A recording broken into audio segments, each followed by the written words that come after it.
नमस्कार विद्यार्थी मित्रांनो, तर आज आपण बघू वर्ग 9वीचा विज्ञान व तंत्रज्ञान भाग 2चा द्वितीय सत्र परीक्षेचा पेपर तुम्हाला कशा प्रकारे येतो।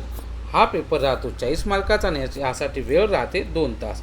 यामध्ये तुम्हाला पहिला प्रश्न येतो, योग्य पर्याय निवडून विधाने पूर्ण करा। तर बघा, हा प्रश्न राहील तुम्हाला 5 मार्काचा। तर बघा, पहिला बघू आता। पहिला काय म्हणतो क्वेश्चन, संगणकास रिकाम जागा दिला नसेल तर त्याचे कार्य चालणार नाही। काय द्यायला लागेल संगणकाला? यस, याचं उत्तर येते वीज पुरवठा।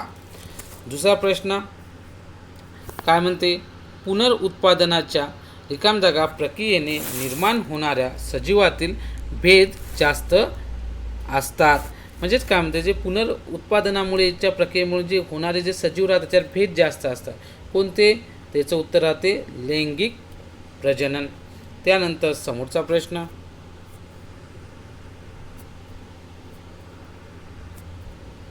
बघा, काय म्हणते, GMRTचे कार्य रिकाम जागा लहरीवर अवलंबून आहे। म्हणजेच काय म्हणते, ह्या GMRTचे कार्य कोणत्या लहरीवर अवलंबून आहे? तर कोणत्या लहरी राहतात? रेडिओ। यानंतरचा समोरचा, शरीराचे विशिष्ट कार्य करण्यासाठी एकत्र आलेल्या एकसारख्या पेशीच्या समूहाला रिकाम जागा म्हणतात। काय म्हणतात यांना? उत्ती असे म्हणतात। समोरचा प्रश्न, वनस्पतीची रिकाम जागा संस्था गुरुत्वाकर्षण व पाणी या उद्दीपनांना प्रतिसाद देते। मग कोणते राहते? मूळ, हे याचं उत्तर आहे। समोरचा प्रश्न बघू आता आपण। बघा, यानंतर नाही का बी प्रश्न, खालील उपप्रश्न सोडवा। हे 5 देतील 5 मार्काला। पहिला बघा, पुढील विधाने चूक की बरोबर ते लिहा। काय म्हणते, प्रत्येक गुणसूत्र एकाच DNA रेणूचे बनलेले असते। म्हणजे काय राहते, जेवढे गुणसूत्र राहतात असे प्रत्येक एकाच DNA रेणूंचे बनलेले असतात असं विचारलं येतं। याचा आन्सर येतो बरोबर। बरोबर आहे पहिलं। त्यानंतर दुसरं बघा, सहसंबंध लिहा। इथं दिलेलं आहे 44 अधिक 1 असेल गुणसूत्र तर कोणता होतो? Turner syndrome. तर विचार दिलेला आपल्या गुणसूत्र 44 अधिक XXY असेल तर कोणता होतो? तो कोणता होतो?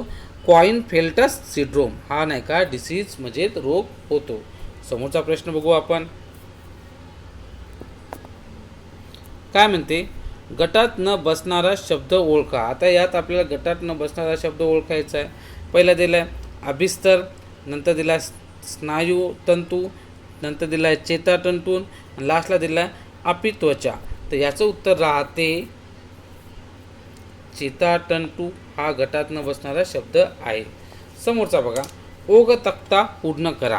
काय दिलं आहे, संगणकाचे प्रमुख 2 घटक, संगणकाचे प्रमुख 2 घटक सांगा म्हणते।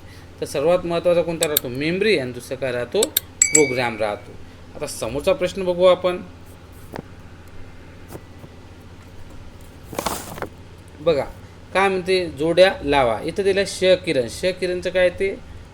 चंद्रा। आणि त्यानंतर कृत्रिम उपग्रह प्रक्षेपण कोण करते? इस्रो। समोरचा प्रश्न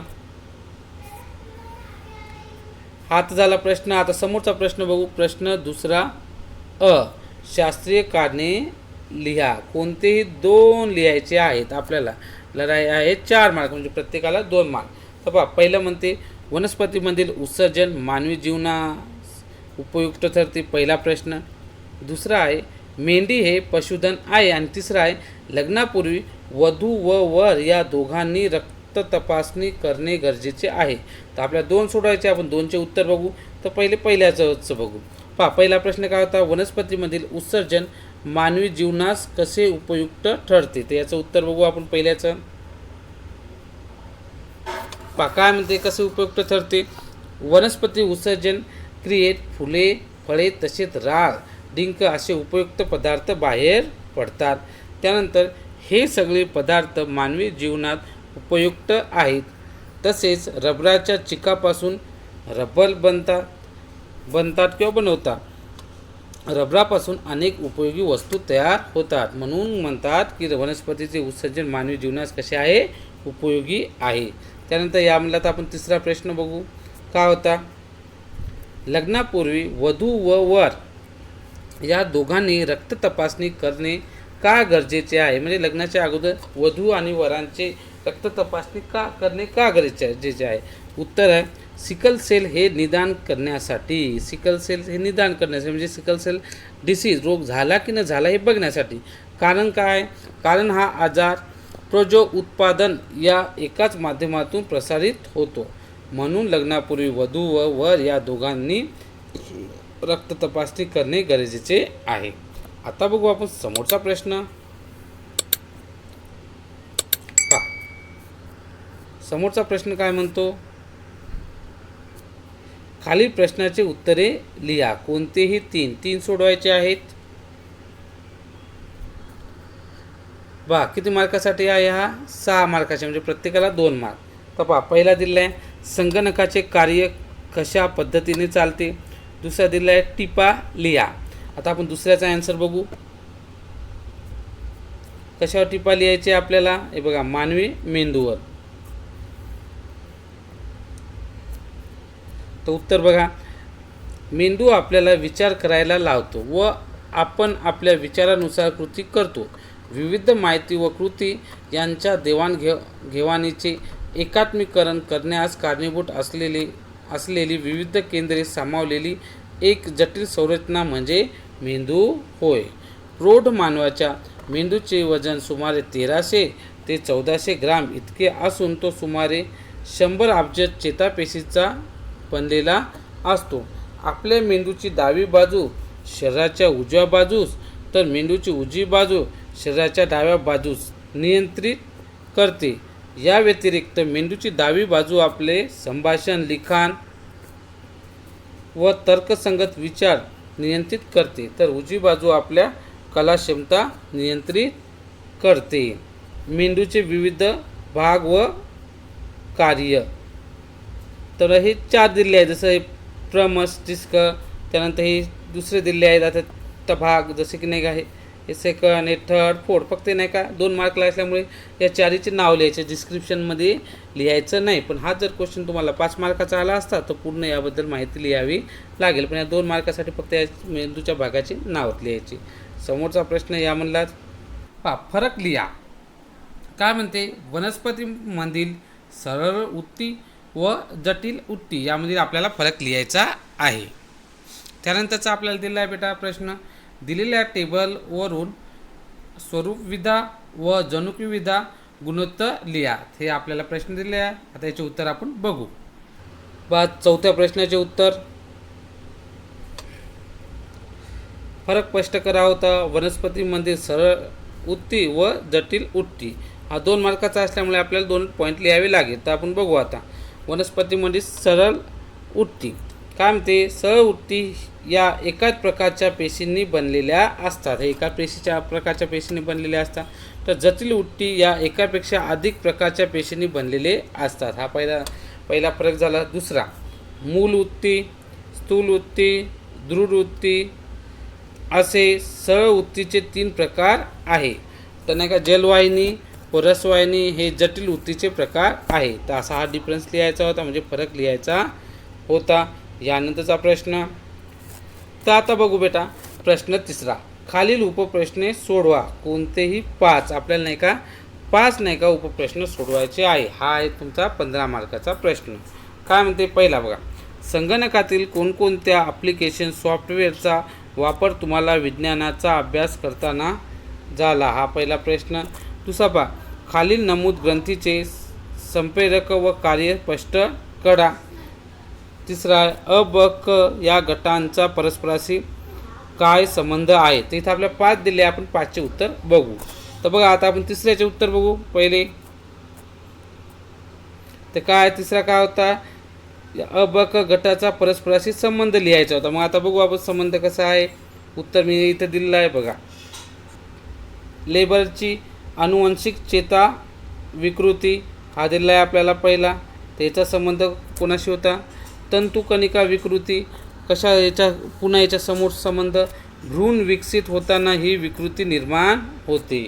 त्यानंतर आपला सेकंड दिला होता मधुमेह. मधुमेह का बहुघटकीय विकृती आहे. रक्तातील ग्लुकोजच्या पातळीवर परिणाम करते. त्यानंतर थर्ड दिला होता टर्नर सिंड्रोम. हे आपल्याला दिलेलं नव्हतं, हे आलेलं आहे आन्सरमध्ये, पण हे आपल्याला दिलेलं नाही आहे, पण देऊ शकता. टर्नर सिंड्रोम, तर याचे काय होते गुणसूत्र कोणते, 45 अधिक एक्स. आणि याचं काय होतं, स्त्रिया प्रजनन सेम नसतात. बघा चौथा प्रश्न, खालील उत्तीचे नावे लिहा. या उत्तीचे आपल्याला नावे लिहायचे. पहिला काय, तोंडाच्या आतील स्तरातील उत्ती. दुसरा दिला आहे स्नायू व अस्थि यांना जोडणारी उत्ती. तिसरा आहे वनस्पतीची उंची वाढवणारी उत्ती. तर याचे उत्तर आपण बघू. बघा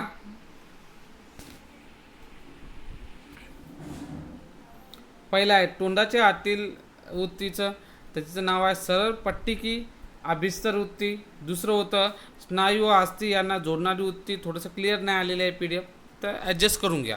तर दुसरी आहे स्नायुरज्जू संयोजी उत्ती. आणि तिसरा प्रश्न होता आपला वनस्पतीची उंची वाढवणारी उत्ती. कोणती होती, प्ररोह विभाजी उत्ती. अशा प्रकारे तुम्हाला त्याचा ॲन्सर लिहायचं. समोरचा प्रश्न बघा, काय होता समोरचा, गॅलिलिओच्या दुर्बिणीची रचना स्पष्ट करा. मग त्याची आपल्या रचना सांगायची होती गॅलिलिओच्या दुर्बिणीची. तर बघू आपण. तर हा प्रश्न, गॅलिलिओच्या दुर्बिणीची रचना स्पष्ट करा. काय म्हणते, या दुर्बिणीमध्ये उत्तर, या दुर्बिणीमध्ये 2 किंवा अधिक भिंगांचा वापर केलेला असतो. खगोलीय वस्तूपासून येणारी जास्तीत जास्त प्रकाश एकवटला जावा म्हणून पदार्थीय भिंग मोठ्या आकाराचे असते. या एकवटलेल्या प्रकाशापासून खगोलीय वस्तूची विशाल प्रतिमा तयार करणारी भिंग म्हणजेच नेत्रिका भिंग लहान आकाराचे असते. प्रकाश किरण वातावरणातून भिंगात किंवा भिंगातून वातावरणात जाताना आपला मार्ग बदलतो. भिंगाच्या सहाय्याने वस्तूच्या प्रतिमाची निर्मिती होते. हे त्याचं उत्तर होतं. हे तुम्हाला त्या खाली ही डायग्राम म्हणजे आकृती काढायची होती. आता समोरचा प्रश्न बघू आपण. काय होता, उत्ती म्हणजे काय हे सांगून उत्ती संवर्धन ही संकल्पना स्पष्ट करा. तर याचं उत्तर बघू आपण. काय म्हणते हे पहा, उत्ती म्हणजे काय हे सांगून उत्ती संवर्धन ही संकल्पना स्पष्ट करा. काय म्हणते, शरीराचे विशिष्ट कार्य करण्यासाठी एकत्र आलेल्या एकसारख्या पेशीच्या समूहाला उत्ती असे म्हणतात. समोर, सजीवाच्या शरीराबाहेर पोषक व निर्जंतुक माध्यमात त्यांच्या पेशी किंवा उत्तीची वाढ करणे या तंत्राला उत्ती संवर्धन असे म्हणतात. उत्ती संवर्धन तंत्राने एका पेशीपासून किंवा उत्तीपासून संपूर्ण सजीव विकसित केला जातो. पहा समोरचा प्रश्न, खाली तक्ता पूर्ण करा. आता आपल्याला नाही काय, मी इथे मेंदूचे भाग दिले आहे आणि त्याचे नाही का आपल्याला कार्य दिले आहे. तर आपल्याला नाही का मेंदूचे भाग आणि कार्य बघू. पहिला दिला आहे मस्तिष्क पुष्ठ, त्यानंतर दिला अनुमस्तिष्क आणि त्याच्यानंतर दिला आहे मेरुरज्जू. या 3 भाग दिले आहेत. तिन्हीचे आपण कार्य बघू. तर पहा सर्वात पहिले दिला होता आपल्याला मस्तिष्क पुष्ठ. याचे भाग बघू. हा याचे कार्य काय, हृदयाचे ठोके, रक्तप्रवाह, श्वासोच्छवास, शिंकणे, खोकलणे, लाळ निर्मिती इत्यादी अनैच्छिक क्रियाचे नियंत्रण करते. म्हणजे या क्रियाचे नियंत्रण करते. त्यानंतर आपल्याला दिला होता दुसरा बघा अनुमस्तिष्क. मग अनुमस्तिष्काचं बघू आपण. अनुमस्तिष्कामध्ये काय आहे, याचे काय कार्य आहे, ऐच्छिक हालचालीमध्ये सुसूत्रता आणणे. आणि दुसरं काय, शरीराचा तोल सांभाळणे. हे झालं दुसरं. तिसरं आहे मेरुरज्जू म्हणजे स्पायनल कॉर्ड. याच्यापासून मेंदूकडे आवेगाचे वहन करणे. मेंदूपासून स्नायू व ग्रंथीकडे आवेगाचे वहन. आणि काय थर्ड काय, ते प्रतिक्षिप्त क्रियाचे समन्वयक केंद्र म्हणून कार्य करतो. अशा प्रकारे याचे उत्तर लिहायचे होते या 3चे. समोरचं आता आपण बघू. पहा, खालील सजीवातील गुणसूत्राची संख्या लिहा. आता गुणसूत्राची संख्या लिहायची आहे. इथं सजीव दिलेले आहे आणि त्याची गुणसूत्राची संख्या लिहायची. याचं उत्तर मी खाली दिलेलं आहे, बघून घेसाल. पहा काय म्हणते, हां खेकड्यामध्ये किती गुणसूत्र राहतात, 200. त्यानंतर मकामध्ये किती राहतात, 20. बेंडूकमध्ये किती राहतात, 26. आणि मानवात तर तुम्हाला माहीत आहे किती राहतात, 46 म्हणजे 46. यानंतरचा प्रश्न बघू आपण. हा आता आपला शेवटचा प्रश्न पहा. काय म्हणते, खालील उपप्रश्न सोडवा, कोणते एक 5 मार्कासाठी आहे. तर आपण बघू आता. पहिला काय म्हणते, आकृतीचे निरीक्षण करून उत्तरे लिहा. या आकृतीचे निरीक्षण करायचं आहे आणि आपल्याला उत्तर लिहायचा. पहिला पान याच्या दिला, चित्रात दाखवलेली दुर्बीण कोणत्या पद्धतीची आहे. दुसरा आहे, दुर्बिणीचा मुख्य भागाचे नाव द्या. दुर्बीण कोणत्या प्रकारच्या आरशावर आधारित आहे. चौथा प्रश्न, या प्रकारच्या आरशावर आधारित दुसऱ्या पद्धतीच्या दुर्बिणीचे नाव काय आहे. आणि पाचवा, वरील दुर्बिणीचे कार्य कसे चालते. तर आपण बघू याचे नाही का एकानंतर एक उत्तर. पहिला प्रश्नाचं उत्तर, चित्रात दाखवली दुर्बीण कोणत्या पद्धतीची आहे. तर चित्रात दाखवली दुर्बीण न्यूटन पद्धतीची आहे. हे झालं पहिल्याचं उत्तर. त्यानंतर दुसऱ्याचं उत्तर, दुर्बिणीच्या मुख्य भागांना नावे द्या. तर आता बघा इथं आपण नाव दिलेले आहेत. हे आंतरवक्र आरसा, त्यानंतर हे प्रकाश स्रोत, हे सपाट आरसा, त्यानंतर आणखीन इथे नाव दिलेलं आहे हे नेत्रिका, यानंतर समोर आणि हे प्रकाश स्रोत. समोरचा तिसरा प्रश्न, दुर्बीण कोणत्या प्रकारच्या आरशावर आधारित आहे. कोणत्या प्रकारचे आहे. दुर्बीण आंतरवक्र आरशावर आधारित आहे. समोरचा प्रश्न बघा, या प्रकारच्या आरशावर आधारित दुसऱ्या पद्धतीच्या दुर्बिणीचे नाव काय आहे. म्हणजे अशा प्रकारच्या आरशावर आधारित दुसऱ्या प्रकारचे दुर्बिणीचे नाव सांगा म्हणते. तर सोपं याचं उत्तर बघू आपण. या प्रकारच्या आरशावर आधारित दुसऱ्या पद्धतीचे दुर्बिणीचे नाव कॅसेग्रेन या पद्धतीची दुर्बीण आहे. हे झालं त्याचं उत्तर. आता शेवटचा, वरील दुर्बिणीचे कार्य कसे चालते. तर हे खूप हे जे आहे शेवटचा, प्रत्येकाला एक मार्क असल्यामुळे हे जास्त डिस्क्रिप्शनमध्ये लिहायत नाही. 1 किंवा 2 पॉईंट सफिशियंट झाले. अवकाशातून येणाऱ्या प्रकाश किरण आंतरवक्र आरशावरून परावर्तित होता. हे परावर्तित किरण आरशाच्या नाभीपाशी एकत्र येण्याआधी एक सपाट आरसा त्याचा मार्ग बदलतो. तर अशा प्रकारे तुम्ही लिहू शकता. आता याच्यातलं हे सेकंड नंबरचं राहिलं होतं, हे खूप सोपं होतं बघा. दुसरा प्रश्न काय होता, मानवी उत्सर्जन संस्थेची सुबक व निर्देशिक आकृती काढून सविस्तर माहिती लिहा. तर बघा याची आपल्याला आकृती काढायची होती उत्सर्जन संस्थेची. ते बघा, ही मानवी उत्सर्जन संस्था आहे, याची आकृती आहे, याची आकृती आहे. अशा प्रकारे तुम्हाला आकृती काढायची होती आणि याबद्दल सविस्तर माहिती लिहायची होती. तर अशा प्रकारे आपला इथे सायन्स 2चा म्हणजे विज्ञान भाग 2चा पेपर पूर्ण झालेला आहे. तुम्हाला अशा प्रकारे वर्ग 8वी 9वी 10वीचे अतिमहत्त्वाचे प्रश्न, अतिमहत्त्वाचे पेपर संपूर्ण उत्तरासहित जर पाहिजे असेल तर तुम्ही आजच आपल्या चॅनलला लाईक करा, सबस्क्राईब करा आणि आपल्या बेलला क्लिक करा. ओके बेटा, थँक्यू.